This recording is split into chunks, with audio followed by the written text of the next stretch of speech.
All right, welcome boys and girls to the Gfinity Spring Masters. We're going to have our next game in just a bit, and it's going to be one more Zerg versus Terran. Bunny already in his first series, losing unfortunately against Hydra. He is, of course, the champion from last Gfinity from G3 in 2014. Now he's starting into the group with a loss and the best of 3 series. He still has to face Rain and Fantasy, but we're going to jump into a different group now, where we have Jaedong going up against Hard. Should be an interesting match. Of course, another nice matchup for us here. And, well, at this point, what would you personally expect from the series here, especially from Jaedong, of course, as he's such a fan favorite? Well, that's the thing, right? This one is super exciting because Jaedong, we have not really seen much from him at all in this year. He didn't play in any season of WCS anywhere in the world. Around last year, he was tweeting like mysterious things like big decision, like I have a big decision coming up, like people were speculating, is he maybe going to retire? What is he going to do? But then he posted some interviews and stuff. He was saying like, don't worry guys, I'm going to do one more year. I'm going to give it my everything. Because if you look back at his career, 2014 wasn't as good as 2013. So actually it looks like we're going to look at the groups right now. You see Bunny's group with the 2-1 for Bunny. So yeah, Fantasy and Rain, the other players playing tomorrow. Yeah. And I mean, we're going to talk about Jaedong just in a bit. We're going to see those groups as well. But like looking at the group right now, you can actually see that with Hydra playing the next match, he's going to play against the winner of Rain versus Fantasy. So we're going to have that winner style there. And we've been talking about the matchups already quite a bit. So Bunny has to be extremely careful of what is happening right now, because the problem for him is that he doesn't really know who to prepare for right now. Who's his next opponent going to be? Yeah, this is actually such a sick group overall. Really nice to see Fantasy coming to Europe more often. That move to Dead Pixels from the Caspa team to the Europe team really paying off. He's already going to Copenhagen Games next week as well. And they actually flew him in last month to play the IEM qualifiers, just to play it with less lag. So that's really nice to see. But just to get back to what I was saying about Jaedong, you know, he was saying in some interviews like, yeah, I'm going to give it my best one more year. And we know Jaedong as the champion from Brood War, the guy that won everything, the tyrant. He was somebody that you really, really looked up to as another Zerg. Like, yeah, this is it. This is the guy. He's got everything. He's got the speed, the skills, the strategic decision-making. Under pressure, he's really good. But then last year, he kind of just didn't really do that much at all. He got a couple top 8s, but not at his level. So this year, I'm really looking forward to seeing what he can bring. And this is the first big event that we see him at. I know he's going to play WCS America, I think, next season, but this is before that. So this is like a preview of Jaedong, what do you have in store for us for this year? And against Hart, which is a great first opponent as well, he really was hitting his stride towards the end of last year, doing really, really well in WCS NA, taking out some very good Zerg players. And from him, we also really haven't seen all that much the last couple of months, just because he doesn't play any WCS NA anymore. He didn't qualify for GSL or SSL. Axiom is not in Pro League, so we haven't really seen much from him. And of course, the other players in the group are going to be Jack G and Terminator. So a really well-rounded group. Yeah. One guy from Caspa, one guy from who used to be in Europe. One of the things is also, of course, like really important here to notice. I mean, you always go from a certain rhythm, right? Like you have that end of the year when you start to finally relax a bit because the tournaments, I mean, they die down a bit. You have some time to spend with your family. There's the holidays and everything. A lot of players actually not even participating in tournaments in December because they just say like, hey, I'm so tired from like traveling. I need a bit of a break. So the next year is always like a fresh start for you. And if you had kind of a bad year or a year that you're not really happy with, it's always just that mindset that you have where you say like, all right, next year, this is where I'm really going to start my stride once again. And this is for both of them, but especially for Jaedong, after what you just said, a really good chance to really get the ball rolling and saying, all right, I'm going to start this with a victory or at least with a good performance. And this is going to be how I'm going to shape 2015 or start shaping it. It's the first big offline tournament that we have for that guy. Yeah, at the same time, just like you said, it's also a lot of pressure. If he does like lose 2 games and is out of the tournament, like what are Jaedong fans then supposed to think? Like, what are you doing? What happened to you? Like, are you getting older? Are you not playing as well anymore? And I can tell you as a player that's been getting older every year, can't stop it. You're not the only one. It's really annoying when people start to say like, yeah, you know, he's older, he can't play anymore. And, you know, part of it might be true, but I know Jaedong, out of all people, would absolutely hate it if people were to say that. So there's actually a lot riding on him for this tournament. Like, he wouldn't come out here, I think, if he wasn't ready. Like, so I'm expecting like a really, really good Jaedong. And I hope we can see a great Jaedong, because an awesome Jaedong is really, really inspiring in Starcraft.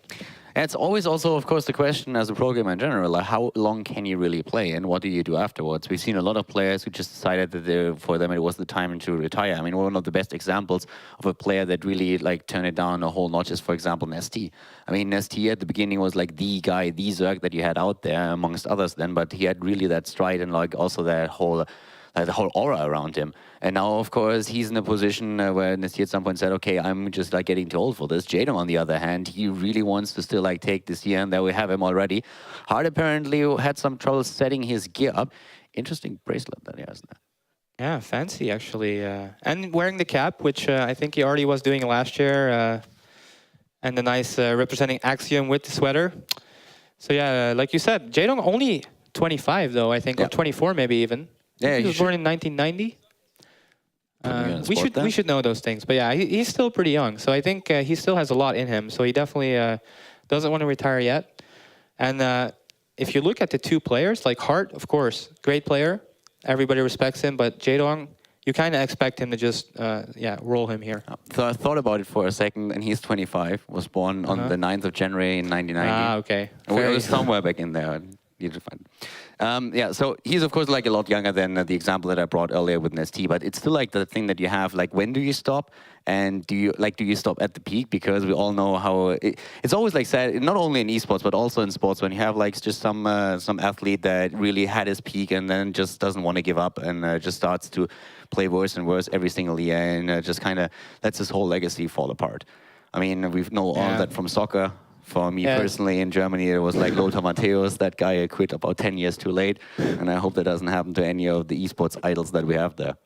Yeah, well, that's also kind of the thing in esports. Like, if you're a soccer player and you retire, you can just play in the lower leagues and nobody really watches. Yeah. But in esports, if you're going to decide to play, like, if you're going to play a tournament, people are going to see the results. Like, it counts all the same, whether you play in a local tournament or on the big stage. So you can't really do it anonymously, which I think we can speak, if I speak for you and me, we're going to game the rest of our lives.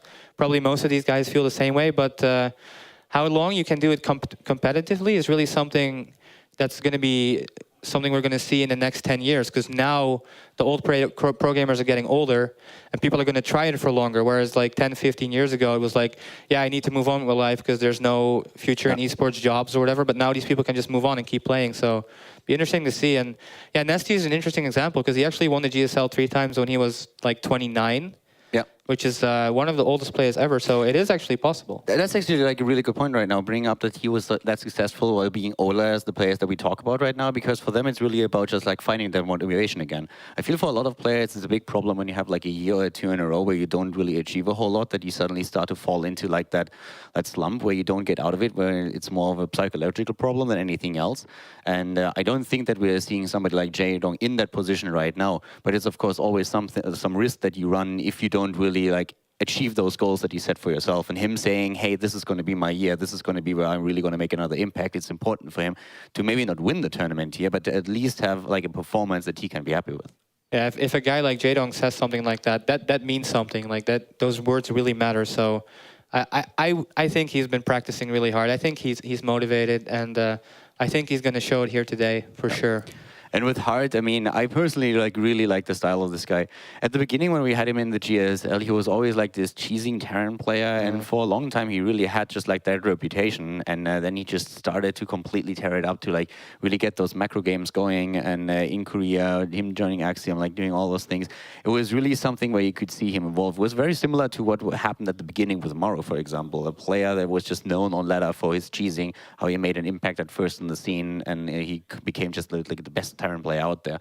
And with Hart, it's just a very similar development, just seeing him becoming a very, very strong macro player. And also, of course, with not only Fantasy that you mentioned earlier being here in Europe, but players like all those Koreans just are traveling so much more now that we get them to see in these tournaments a lot more. I really love that. Yeah, I mean, this is such a great tournament overall. We get to see all these players play each other that we normally don't get to see much at all anymore. All these guys who left Caspa, they no longer play Pro League.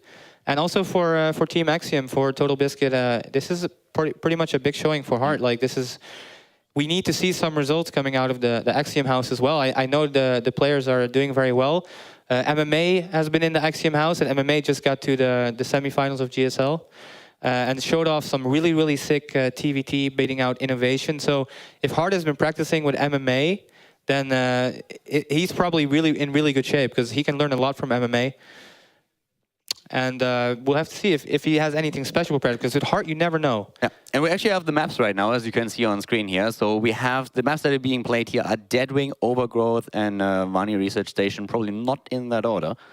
Yeah, and look at that. 2 of the maps that are this time vetoed, probably by Jaedong, Secret Spring and Catalina, were in the pool for the last TVZ. So you can definitely see a different preference by these players. Inferno Pools and Expedition Lost probably taken out by the Terran player. And that leaves what I think a really nice map selection for Zerg against Terran. Overgrowth, great map. Deadwing could be really great if cross-positioned. And then Vani, also really nice. So for these maps, looks like we're going to play Overgrowth first. Yeah. Vani second, Deadwing third. And I really like this for Jaedong, to be honest. Do you think you would have preferred to play Deadwing on the first spot, though?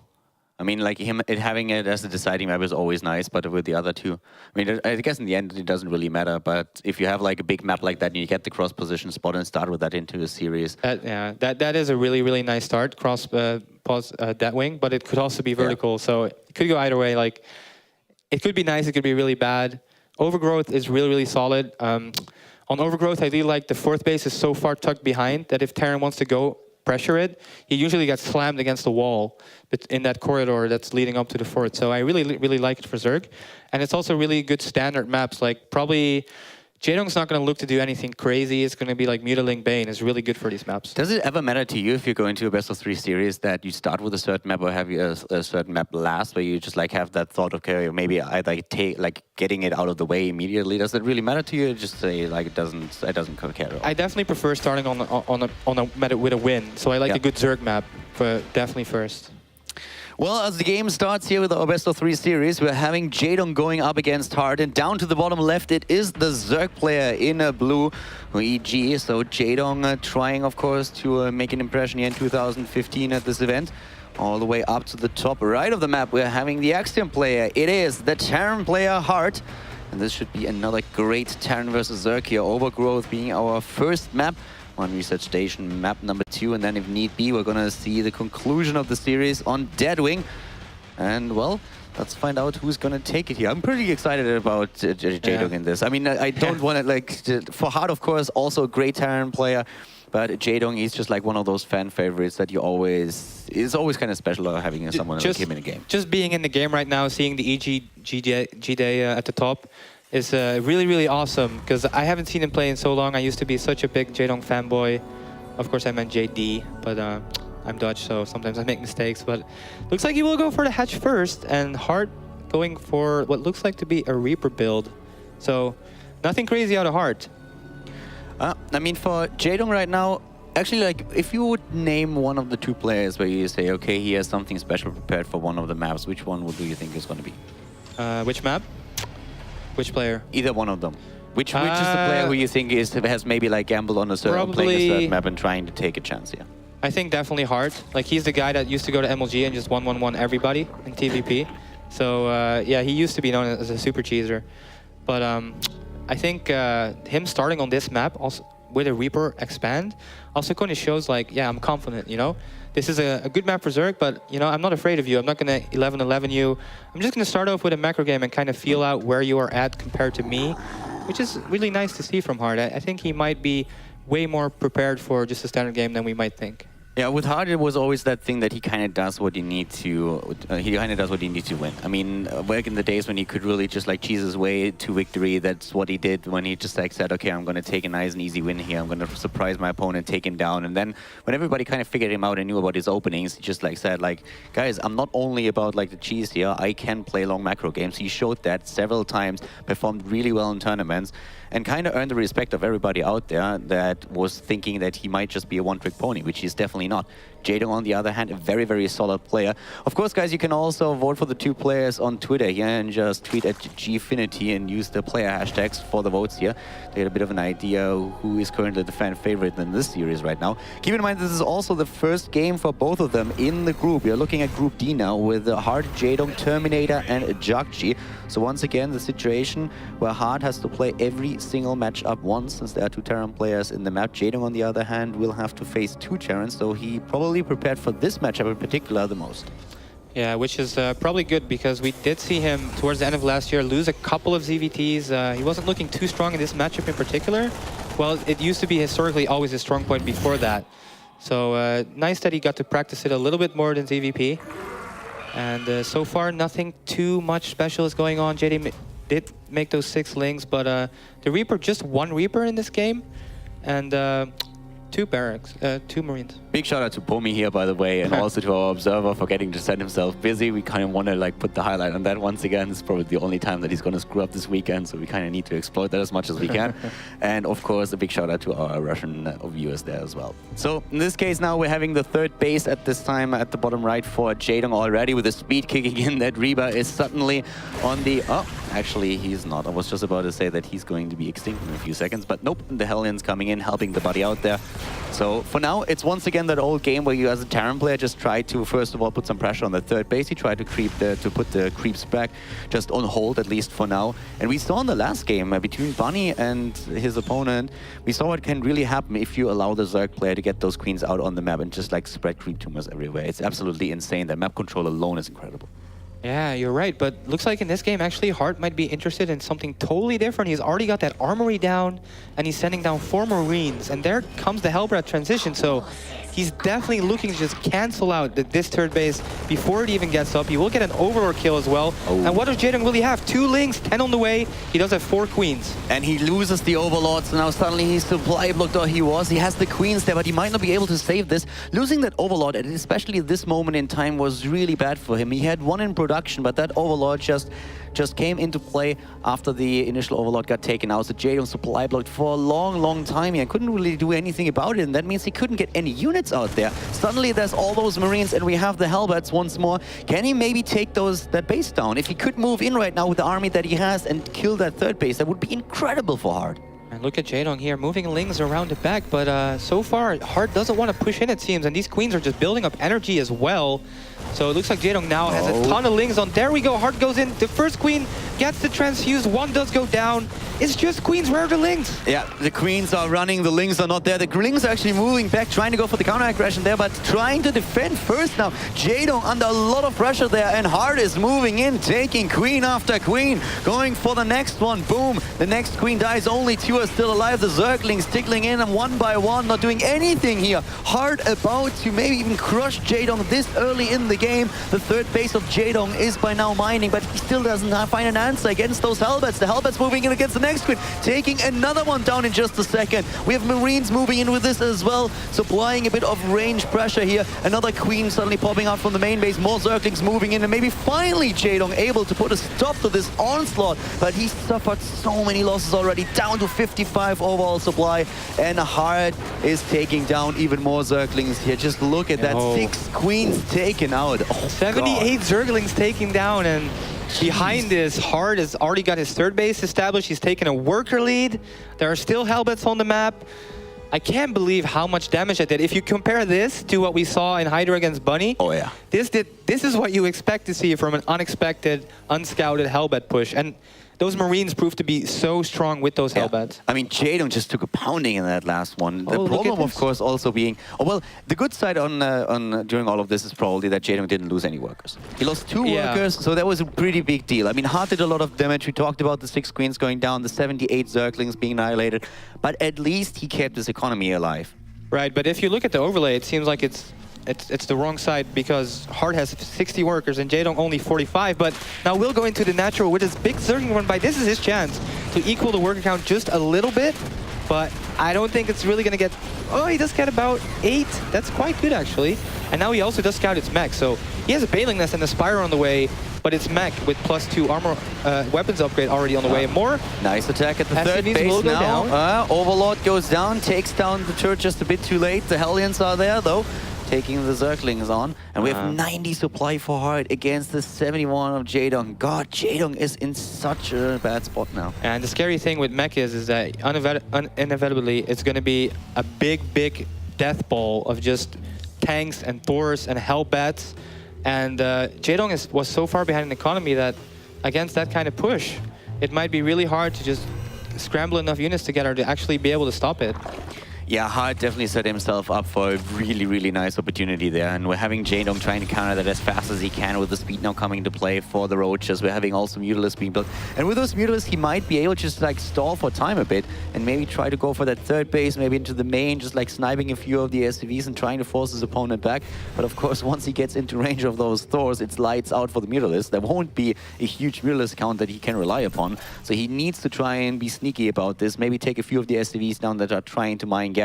But Hart is not stopping here. He's already on the move, trying to put pressure onto that third base. But Jaedong sees him and is able to counter that with the Mutalisks. I kind of like what Jaedong is doing. Normally when you play against mech, you try to take a fourth base, you get really greedy, you go into swarm host. But he's staying on 66 workers, and he's getting roach speed, and he's getting bailing speeds, and he's only made 6 mutas and is already starting mass roach production. So if Hart does decide, like, yeah, I took a big lead early this game, I'm going to just do one big 3-base push, try to kill you with my lead. Jaedong right now is preparing accordingly for that particular strategy. Yeah, Jaedong already moving towards that natural now, trying to get a kill or two, but he loses a Mutalisk in the process. Oh, and a trap by Hart! Oh my god, like Thors everywhere taking down the Mutalisks, and they were not happy. Yeah, 3 meters go down instantly. It won't affect Jaedong that much because he wasn't like massing meters or anything, but this is definitely the time where Hart feels, okay, I'm gonna go right now. The supplies are actually rather even, and Jaedong has a lot of roaches. So he does actually have a chance to push this back, which normally would be very difficult if he had droned up more. And his creep surge is also looking pretty good. He's getting units on both sides. He's gonna cut off the reinforcements, which is a really nice move. This shows that Jaedong is definitely in shape. Yeah, it's definitely one of those things where you can see the experience coming into play. He's not really intimidated. He's just like in his mind saying, okay, this was a bit of a shaky start for me, but I'm doing the best that I can right now and try to wait for him to make a mistake. The Roach is buying him some time here, a lot of them going down, but they are able to take some Hellions with them. And as long as he kind of trades here and buys himself some time, he might be able to get into a better position with a +2 attack upgrade, or sorry, armor upgrade nearly finishing up. We're having also the attack upgrade completed now, so that might set him up for a good defense here. And Hart had a lot of momentum at the beginning of the game, but he kind of lost that a bit. And hard upon seeing these speed banes, seeing all these roaches, maybe he should think to himself, you know what, Jaedong is massing units. I should pull back and take my own fourth. There's a command center on the way. There's a Banshee on the way as well, which is a really nice addition. Jaedong doesn't really have anything that shoots up. It looks like Hart is taking it a little bit slower, which I think is a really good decision. Yeah, the Roaches trying to go for a bit of a run by there. Maybe they can even take a few of the units down from the reinforcements. Not happening thus far. Oh, a nice attempt by Hart to move straight into the main base and the natural to take down a few additional of the drones. But we have the Roaches moving into position now as well. And they should be able to shut this down before it does too much damage. Very well done here by Jaedong. Actually also killing one of the Thors. Yeah, only 2 drones go down, and Jaedong is doing such a good job abusing the lack of mobility from the mech player, and these tanks are just by themselves. What are you doing, Hart? This is so scary, but looks like the rest of the army will be there in time, but the tanks are seizing very late, and Jaedong decides to just go in. All these Zerglings get on top of the tanks. There are no Hellbats anywhere. And he rushes in with the rest of the Zerglings, taking down the last siege tank in the back, and suddenly Jaedong just turning things around here. After that start, he's suddenly able to make an impact on the game, moves in, takes down additional siege tank, runs straight towards that Thor, takes it down as well. The reinforcements for Jaedong already there with all of those lava injects popping at the right time. He has the units on the map that he needs for this. 120 supply for Jaedong, 180 for Hart right now. We lose his unit after unit. Of course, the Banshee's having a field day here, taking down all the ground units, but they don't do enough damage to take them out fast enough. Another tank already dying. The Zerglings rushing in. STVs out on the map apparently trying to repair, but the Roaches moving in once more. And Jaedong suddenly just like that taking on the big core of that mech army. And look at that. In the production tab, you could see 14 mutas on the way. So Jaedong realizing he killed all the Thors. Are there any Thors left on the map? I don't think so. There are Banshees, there are tanks, but there's no anti-air. It takes so long for him to rebuild them. Yeah, and Jaedong did such a fabulous job just crushing that potential attack. Hart did already take the 4th base. His economy is really nice. I think Hart right now needs to pull back and and not risk anything, get his defenses up. These Hellions once again going for a run by, and this time I don't think there's much. There are mutas, they're going to get seen. So Hart right now, this is really good for him. He's starting 3 Thors right away, and Jaedong, from the deficit he had, he's making definitely a big game out of this, but Hart is still very much in this one. Oh yeah, he definitely is. I mean, I'm absolutely loving this game right now. This is a great map for our start here into the best of 3 series. The Mutalisks on the way, may be able to take this one out. There are not a lot of anti-air units thus far. We only have a couple of Thors being built, but of course it's going to take a long time for them to actually enter the game and then also move over to the scene of the crime here. Down goes the command center, it should at least. And to the top left, we have that 4th base that Hart also exposed already. We had Roaches moving on there earlier. There's the Thors, but they can't do anything about that. And the Mutalisks moving straight to the top left. How many turrets do we have? Only 1, and that's not going to be enough. The second one in the back, didn't see that at first, but he's going to snipe that as well. The only question is, how fast will those Thors be over at the top left? And Jaedong trying to snipe this PF. The tanks and the Banshees are moving in, but what are they going to do against mutas? I think this PF is definitely going to fall. This is a great pickup for Jaedong. At the same time, he does catch a few Hellions once again trying to run by. There's just action everywhere right now, and Hart is wishing he went bio because he's going to have to he's having to defend everywhere, and his units are so slow. He might get a lot of drones right here. Gets about 8, 10. This was a really good counter run by, and Jaedong only has 57 workers, so he has to be really careful. He can't make that many units still. Yeah, but he's active everywhere on the map right now, isn't he? A few Roaches to the left, a few Roaches to the right, down with the defense, having another set of Queens there as well. Right now, we're having Hart establishing himself another base towards the right side, but that Muralist task force is still on the map, and that's, of course, the Death Squadron that he can use here. The Banshee's living a very dangerous life right now, trying to get some value. He's kind of sacrificing them at this point and trying to not only draw the Mutalisks back, but also, of course, do some damage. He's going to lose them eventually. The question is just like, how well can he trade? Yeah, the Mutas immediately go back. Actually, Hart, look at this. He actually manages to save 2 of the Banshees by sending them back. And he bought himself so much time. The Mutas were not harassing at this point. This was a really nice move from Hart. Now he's got his 4th base up.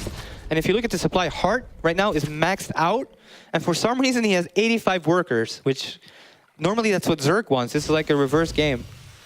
Yeah, he's playing the game of drones right now, the game of SCVs. 85, that's quite a lot, and of course that also limits his potential for army supply. Jaedong is going to have the bigger army here, and Jaedong is also by now on Hive Tech, with him building the first few Vipers, with the speed upgrade for his overall CS right now. That Banshee is doing a lot of work actually here. Yeah, this Banshee is really nice. It also saw the Hive, so now Hart knows there's going to be Vipers, but looks like Hart is like, yeah, this is the time where I want to attack, but I'm not sure if this is a good move, because like you said, the army supply for Hart is just that much lower and so much higher for Jaedong with only 63 workers. But it looks like Jaedong's units are a little bit spread out everywhere, and everything has come together, rushing into the natural. And is Jaedong going to be able to hold this? Well, he's doing a lot of damage up to the top left against the economy, so if Hart doesn't do damage right now, he's going to be in a bit of trouble. There come all those Muralists, but look at the Thors just completely melting them away. Jaedong is trying to replenish his army size with Roaches and is moving in already. There's a couple of Blinding Clouds on the ground, and he's able to take down most of those tanks, but the Blinding Clouds are gone, and suddenly the Hydras are just dead, and Hart is 50 supply ahead. Wow. Oh my god, GG! Hart with that last attack, crushing Jaedong and taking the first map of the best of 3 series. Yeah, those Blinding Clouds were not the best ones I've ever seen. They didn't seem to do too much.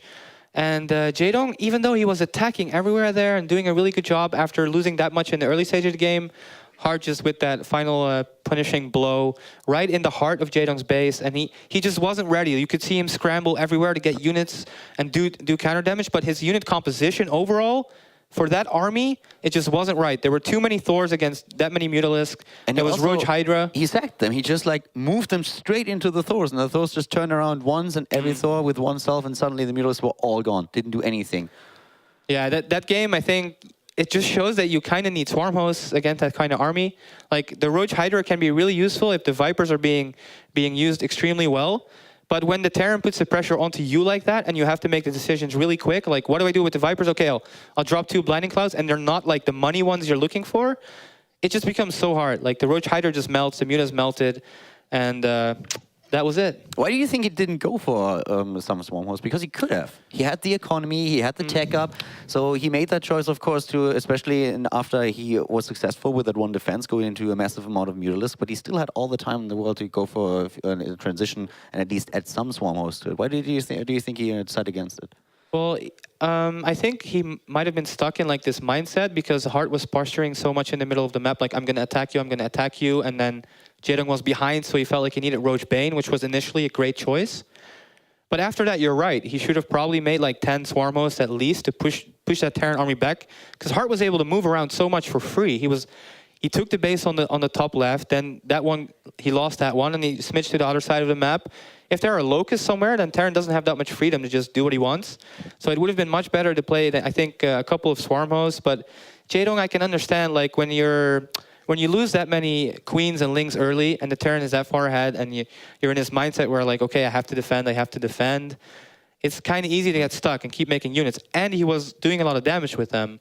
So I think he kind of read the game maybe a little bit wrong and thought he would be okay with just Roach, Hydra, Viper squad on the right, Mutas on the left, Lings here, Roach is there, like he was doing all game. I mean, especially with the multitasking that he had so much success with that. He always trying to go for that backline and sniping a few Thors here, a tank there. He did a great job with that. Had the Mutalisks taking down that base up to the top left. So for a long time, trying to just hit hard at several points on the map at the same time did really work out for him. But with him crushing that one attack from Hart, it looked really like he would get in the momentum. And considering how the early game went for Jaedong, that was quite impressive. It was a pretty nice game to actually start the series off, I feel. Yeah, a lot of action from both of these guys, a lot of multitask. And, you know, this is why we like StarCraft.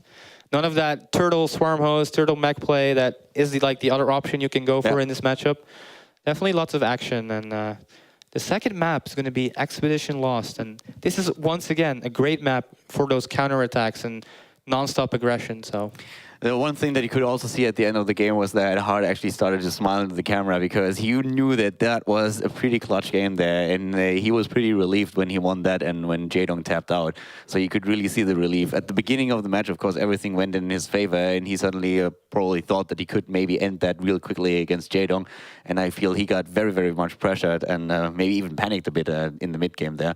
So Hart definitely happy that he won that first map. We're going into game number 2, which is on Gfinity Research Station.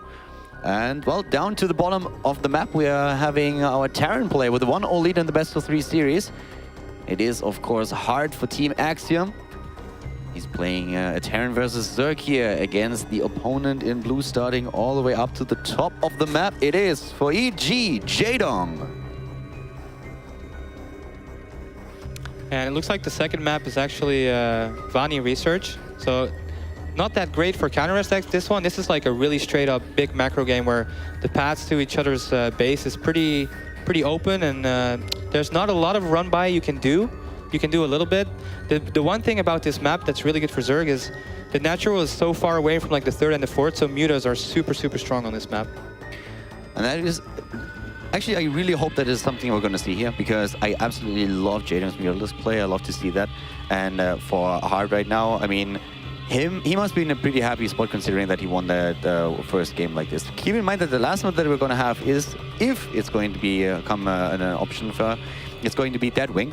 And there a lot depends on the spawning position of the two players. Jaedong in this early game now, of course, first of all, getting his overlords in position and trying to find out everything that he can with the overlord positioning there. Hart is aiming straight for command center first here. Yeah, I think good choice for this map. It's such an easy defendable natural that you can almost always get away with this. We'll have to see what Jaedong wants to do on this map. Looks like, I think he's probably going to go for a speed opening once again, because some people do like to play Reaper on this one. I wonder if the mech we saw from Hart is something like that's for his style as a player that he likes to do more often, because like some people only play mech or only play bio, or because it was just his idea for that map, or if we're going to see mech again, which would be kind of interesting.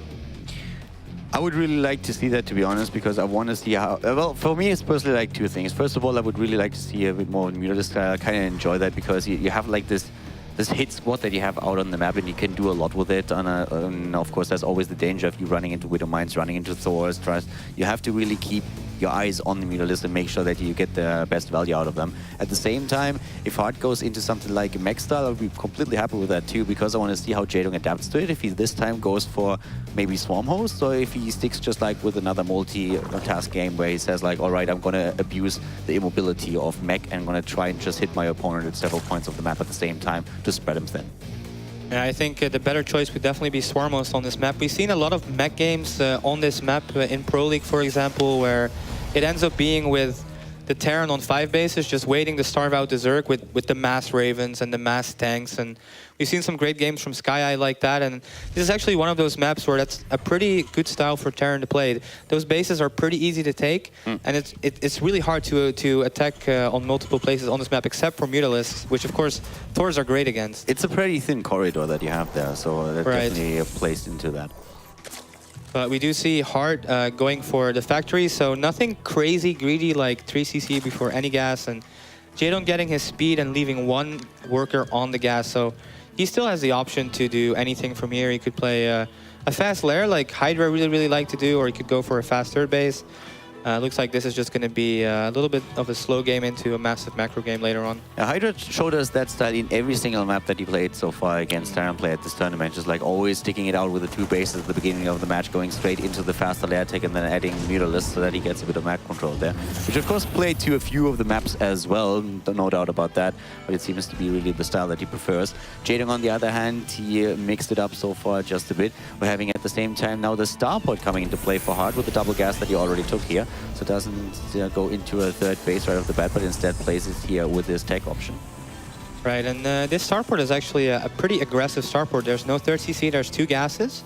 So this looks like it's going to be heavy pressure from 2 bases, Hellion, Banshee, most likely. And this could be pretty scary for Jaedong. He's going that lair right away. He's getting his 4 gases up.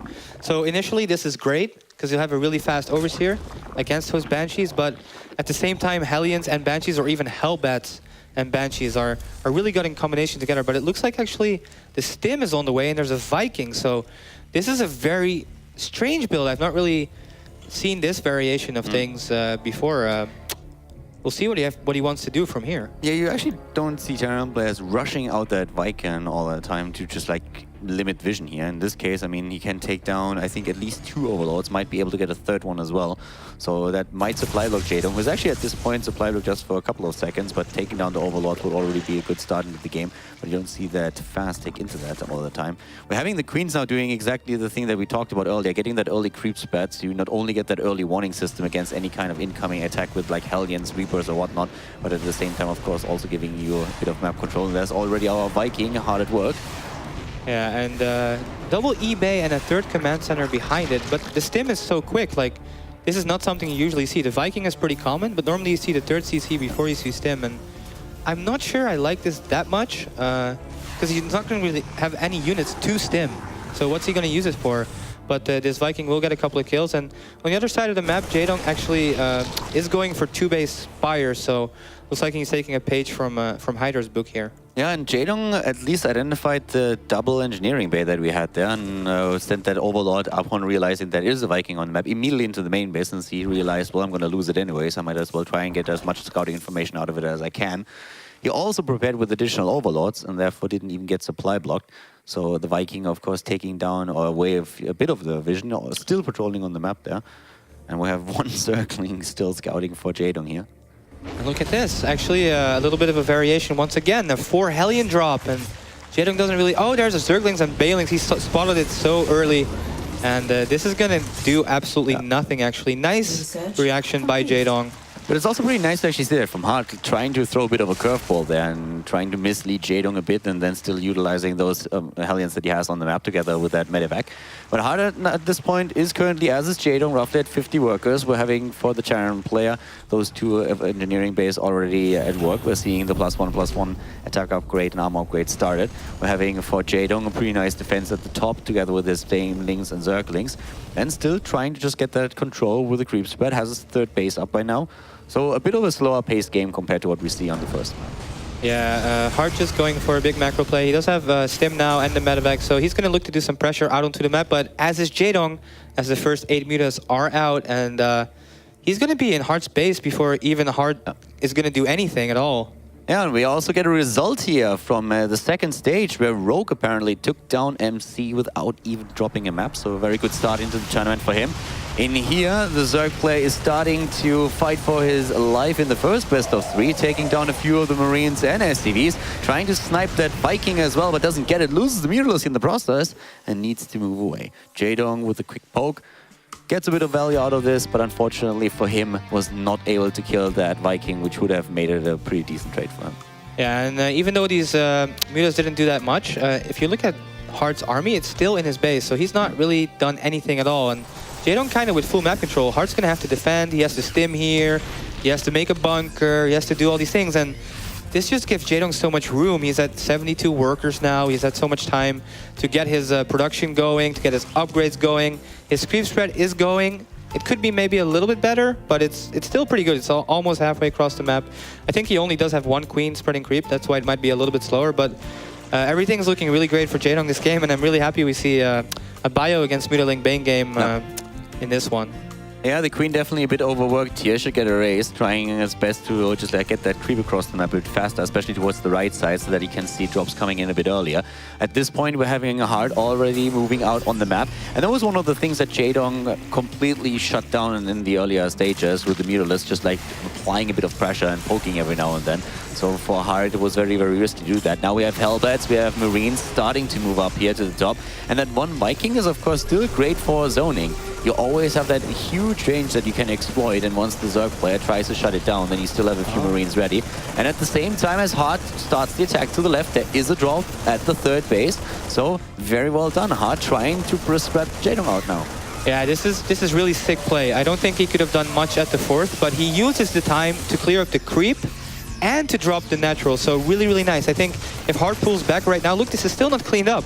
If Hard just pulls back right now, his job is done. He's done quite well for this stage of the game. He's kept Jaedong contained. He cleared up that progression in creep, and he's done damage. And Jaedong knows now, my army should be able to take him out. And it looks like we will have that big engagement in the middle of the map. The Widow Mines are blurred, but no awesome connection so far. And Hard doing a great job splitting. There are a lot of mutas and links still left over though, but will Jaedong have enough? Yeah, and actually a lot of those Mutalists went down. It looks like Jaedong will have enough to take this out, but the ground army is just closing the distance a bit too late, and the Mutalists suffered in the process, taking down at least one of the Medivacs now. Hard still at 127 supply against Jaedong's 130. The Banelings trying to just like the last few Baneling trying to connect here. The late Baneling on the move and not getting too much done just yet. The Mutalists with another quick poke, but not killing anything. It was like a bit of a shaky engagement, I want to say. A lot of those ground units just weren't ready at the beginning, and the Mutalisks, I feel, went straight for that backline, you know, like the last few Marines that were still tickling in, and suddenly surrounded by Marines there. I feel the Banelings could have, if he attacks with everything at the same time and times it a bit better, he probably crushes that entire army. On the minimap alone, it looked like he was able to move in from 3 sides at once. Yeah, I don't think Jaedong was happy with Hard just pulling back like that without losing too much, so he wanted to punish him for being out in the middle of the map, but off creep, it wasn't the best engagement, and there's just no creep outside the fourth base at all. Hart is doing what we saw Bunny do, just rallying those forces. He's going to have such a nice position to set up a minefield, to pre-split his units, and Jaedong is now kind of on the back foot. He did get up to 81 workers, which is kind of what you want. Looks like everyone wants Jaedong to win. Yeah, indeed, 85% voting for Jaedong to win the series. Well, he has to win 2 in a row to accomplish that. But yeah, you're completely right. I mean, Hard is playing this really slow right now, and he's making the smart moves. And Jaedong is suffering on the Baneling side a bit. He needs more ground units to just like protect and support those Mutalists. There's like 16 more Mutalists on the map. He had 20 a few seconds ago, but he's just lacking that ground presence and that threat against the bio army of Hard that is constantly being used to put pressure on Jaedong's fort. Jaedong actually also forgot his +2 carapace, so that's kind of a big deal that he doesn't have that. He will charge in with a few Banelings at a time. This is what he needs to do. Just send him a few Banelings at a time and do damage with the mutas. But Hard behind this, he's almost maxed out. He's got his 3-3 on the way, and he's far ahead in upgrades, and he's just pushing, pushing, pushing. And here we go. This is Jaedong's Baneling rushing in.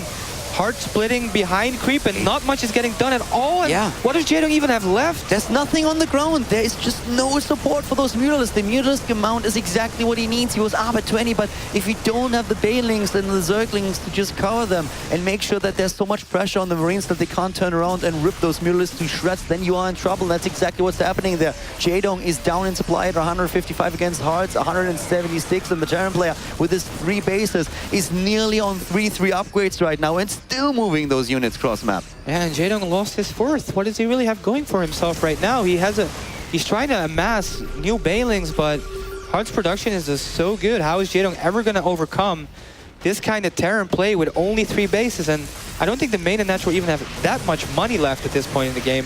One big engagement will come in. The Lynx trying to get the wraparound of the Marauders, which is okay, but Heart just not really losing all that much here. Yeah, Hart playing a very, very solid game right now. Very concentrated performance here by him, going straight in. Once again, the Banelings on the move, running straight into the Rhythmites, but the GG as Jaedong realizes that he cannot turn things around here anymore. Hart with a 2-0 victory, starting into the Group D of the Gfinity Spring Masters. Congratulations to the Terran player. And Jaedong not really doing as he was hoping for, not really winning that first series. Yeah, really, really solid game from Hart. He showed all the right moves. He pulled back from creep at the right time. It was beautiful how he used his main RB to open up space for the drop on the right side in that game. His micro was on point. He had really nice Widow Minefield set up. But yeah, Jaedong just not really bringing what we expected from him. You expect him to be used to this kind of Terran play and be able to deal with it a little bit. But he kind of just was tempted to just rush in with all his Link Bane, and it didn't work out for him. And we could see him trying to punish Hart in the middle there, which I think that was the fight that kind of shifted the momentum in Hart's favor, because his army didn't get cleaned up. And Jaedong was preparing for a long time to get that many units, and it just didn't do enough.